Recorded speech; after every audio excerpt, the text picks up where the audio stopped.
Welcome back, Toronto, 7:34 on this Saturday morning.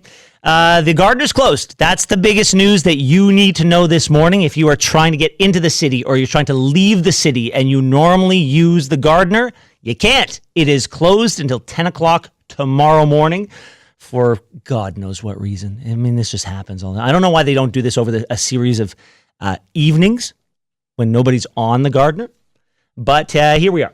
It's about 19 degrees, and you can expect it to get to a high of 24. It looks like it's going to be cloudy with showers all day, but you never know what Mother Nature has in store. Look, I can't win. No matter what I do, I can't win. I spend hours on this radio station telling you what I think about the issues of the day, and more often than not, I find myself on the opposing side of the NDP.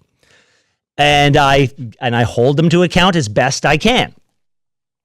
And then all of a sudden, Jagmeet Singh stands up for himself against a heckler who was yelling some terrible things at him. And I said, he was a G. Like, he's a gangster. And good for him. And then we get this text that says, it's called free speech and protest.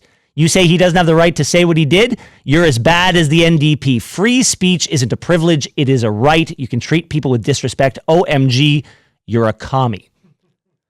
Yeah, I can promise you I'm not a communist. And I can promise you I'm not as bad as the NDP. Yeah, the guy has the right to say it, sure. But you also have to expect a reaction to your action. And if you're going to hurl insults and slurs at somebody who I believe, I'm not quite sure, but I'm 90% sure Jagmeet spent years of his life training in, I want to say, Taekwondo. He's going to know how to step back to you and challenge you. And by the way, those guys did not have the courage of their convictions because one of those two dudes absolutely hurled that slur and they both said, wasn't me. Wasn't me. So no, not a commie. Yes, free speech is a right. But if you're going to say something, you got to be able to stand up for it. And I love that Jagmeet challenged him.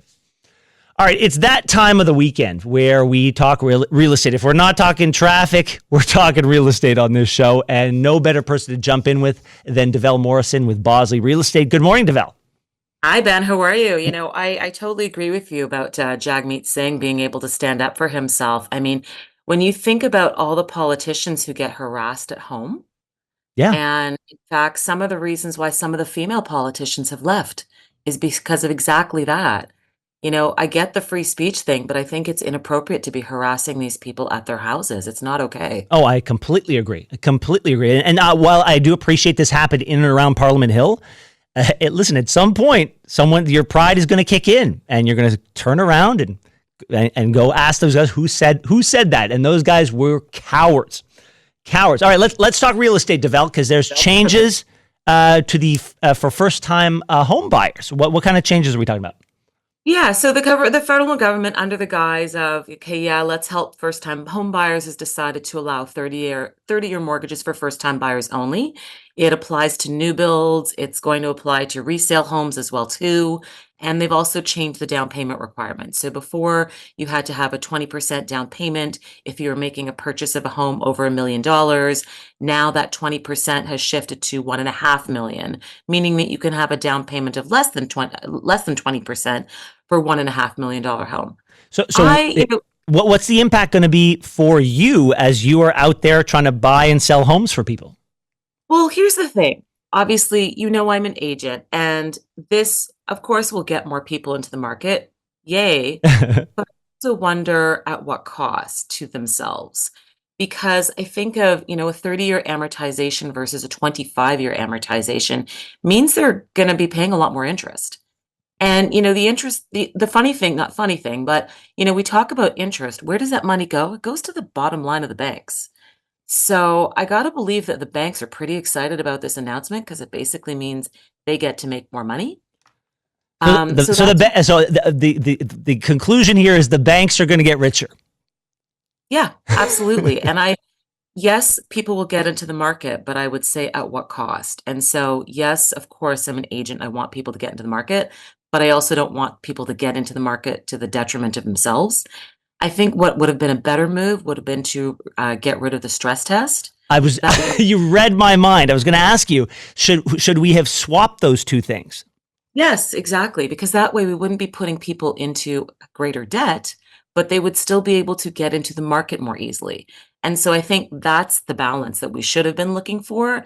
And unfortunately, that's not the balance that was achieved. Well, let's pivot to this vacant home federal tax on vacant homes. Apparently, it is not doing what it was supposed to do.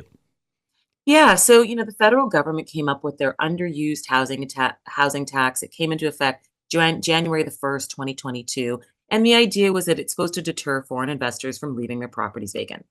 So after they went through 670,000 underused housing tax returns, the CRA found that 98% of those people did not owe any tax. This was essentially a waste of taxpayers' dollars, waste of accountants' time, and government staffing resources.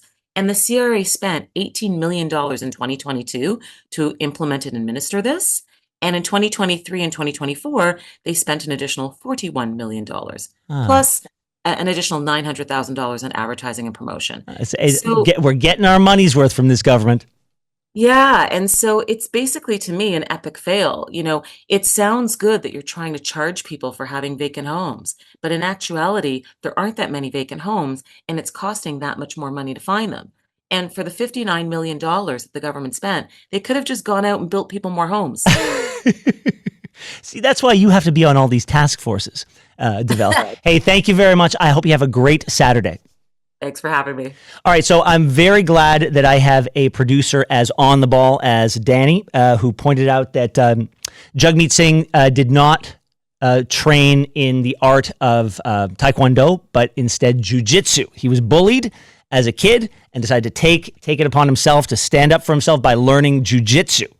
So when a guy like that, who's been trained in jujitsu, here's something negative thrown at him, he knows that he can defend himself. It is 7:41, and if you're a parent with kids in the TDSB, or if you're not a parent with kids in the TDSB, this next story should infuriate you.